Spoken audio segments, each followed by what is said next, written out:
You feel it first in your body, not your mind. A cold, hard knot under your breastbone. A heaviness in your shoulders that no stretch touches. A low-grade dread in your gut when you wake up. You've been told this is all in your head. That's the first lie. And it's a dangerous one. Because you were smart. You've endured.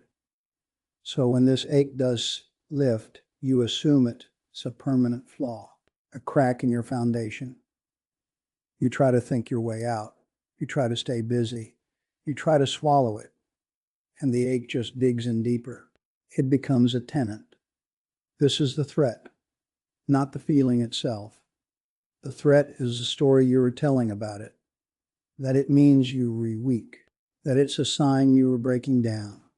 That at your age, you should just know how to handle this by now. So you freeze. You endure. You let it live in your tissues. And that's where the real damage starts. This is T philosophy. This is biology. Your brain does know the difference between a broken heart and a broken bone. The same alarm bell rings. The anterior cingulate cortex, the insula. They light up with distress signals. And your brain, being a good paranoid organ, responds to an alarm. It floods your system.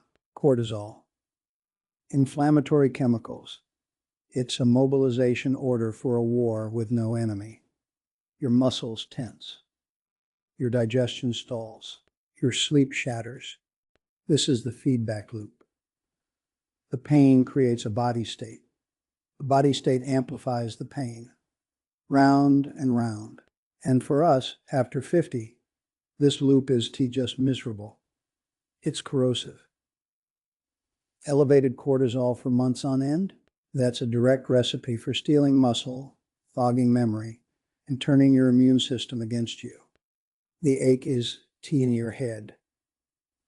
It's in your cells. And it's asking for a very specific kind of help that willpower cannot provide. You've been trying to outstubborn a biological process. That's like trying to outstubborn a virus. It does care how tough you are. It follows rules. So let's talk about the rules. The goal is to stop the signal. The goal is to change your relationship to the signal. To teach your nervous system a new, safer path. That takes about 6 weeks of consistent, gentle practice. Not 6 weeks of suffering. 6 weeks of redirection. This is the reframe. That heaviness is your enemy. It's a map. Is a signpost pointing to the exact location where your work begins. And the work is simpler, more physical, and more within your control than you've been led to believe. All right, you understand the threat, the feedback loop. Your body's screaming a false alarm on a loop. Now we stop the screaming. We do not do this with thought. We do this with physics. Phase 1, somatic anchoring. It means dropping a rope ladder down into your own body. Your mind is up in the control tower, spinning in circles with the alarm bells. You need to get down into the engine room, where the actual sensation lives. Not the story about the sensation, the raw data. Here's how. Next time you feel that knot, that ache, that buzz of dread, you pause. You scan. You ask one question.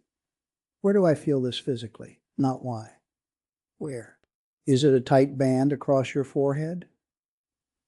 A cold stone in your gut? A buzzing in your hands? Find it. Then you give it the dumbest, simplest label you can. Tightness. Pressure. Heat. You are not diagnosing. You are naming. You are a cartographer labeling a landmark on a map. That's it. Then you breathe out. One breath. Make the exhale twice as long as the inhale. A slow, deliberate sigh. That long exhale is a direct line to your vagus nerve. It's the off switch for the panic circuit. This whole process takes 60 seconds. Do it 3 times a day. Set a reminder on your phone if you have to. In the morning, after lunch, before bed. You are not trying to achieve enlightenment. You are performing basic nervous system maintenance, like checking the oil. The surprise? This 60 seconds of simple, physical acknowledgement is more neurologically effective at de-escalating your pain than an hour of trying to figure it out. Thinking is the problem. Sensing is the solution. You look ridiculous doing nothing, sitting there labeling a feeling. Good. You're not trying to look productive. You were trying to rewire a faulty alarm. Now, phase 2. Pendulation. This is the rhythm. Your nervous system is either flooded or numb, all gas or all brakes. Pendulation teaches it there's a middle gear. After you've anchored, after you've found and named that stone in your gut, you consciously move your attention. You find a place in your body that feels neutral or even pleasant. The solid weight of your feet on the floor, the cool smoothness of your desk under your palms, the simple feeling of your back against the chair. You rest your attention there for a moment. You feel that neutrality. Then you gently guide your attention back to the stone, back to the neutral place, back to the stone. You are swinging a gentle pendulum of attention between discomfort and safety. You are proving to your deepest biology that you can feel the ache without being consumed by it. This rebuilds your window of tolerance. That window gets narrow with age. Life stacks up. Pendulation widens it again. This is T-positive thinking. This is creating a neurological escape route. When you were flooded, you now have a path out. A path you built yourself, with nothing but your own attention. It feels like gaining control, because it is. Now your body is regulated. The alarm isn't screaming. It's a steady signal. This is where most advice fails. They tell you to just think positive. That's like putting a bandage on a broken leg. We go deeper. Phase 3, the coherent narrative. You are going to edit the story, not to make it pretty, to make it make sense. Your brain hates unresolved plot lines. It will loop them forever, trying to solve them. Your job is to provide an ending, a simple one. Here's the frame. 3 sentences. 1. This happened. A simple statement of fact. No drama. Just the event. 2. It was hard because.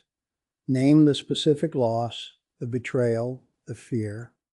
Be brutally specific. It was hard because it made me feel disposable. It was hard because I lost my sense of safety.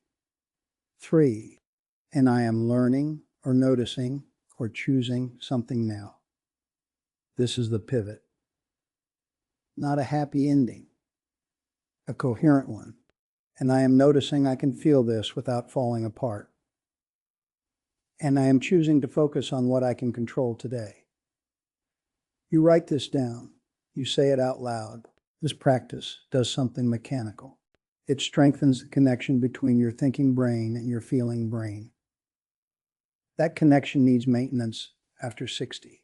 This is the maintenance. The surprise? The story doesn't need to be positive. It needs to be coherent. Coherence is what reduces the physiological stress burden. A messy, true, 3-sentence story is a biochemical peace treaty. Now, the final piece, the relational repair nutrient, oxytocin. This is the antidote to cortisol. It's not a feeling. It's a substance. Your body makes it under one condition. Safe connection. This is non-negotiable. For us, isolation isn't just lonely. It's a physical barrier to healing. Your brain cannot fully repair the emotional wound without the safety signal that connection provides. So you create it, a 20-minute, face-to-face conversation with someone you trust. The rule? No problem solving, no advice, just presence. Talk about the weather. Talk about a memory. The content is irrelevant. The connection is the medicine. If your social world is thin, you improvise. A 20-second hug, a long, gentle self-massage on your forearms, petting a dog. These are not substitutes. They are valid sources. They trigger the same repair pathway. This is the work. Somatic anchoring to locate the signal. Pendulation to ride its rhythm. Coherent narrative to make sense of it. Relational repair to seal it. You started with an ache you thought was a permanent flaw. A crack in your foundation. You now know it's a signal, a map. That heaviness in your chest, that knot in your gut. It's not the end of the road. It's the starting point. It is the signpost that points directly to your first move. Scan. Name. Breathe. Your emotional pain is not a sign of brokenness. It's your nervous system asking for the specific nutrients of awareness, rhythm, and connection. And you have the tools to provide them. You are not helpless. You are the mechanic. And you just learned how your own engine works. If you want a way to see this progress, to get that feedback, I've linked a couple of tools in the description. Simple journaling apps that give you that 3-sentence structure, and heart rate monitors that show your nervous system settling down. Proof you're building that new path. But the tool is you. The map is in your body, and you are ready to read it.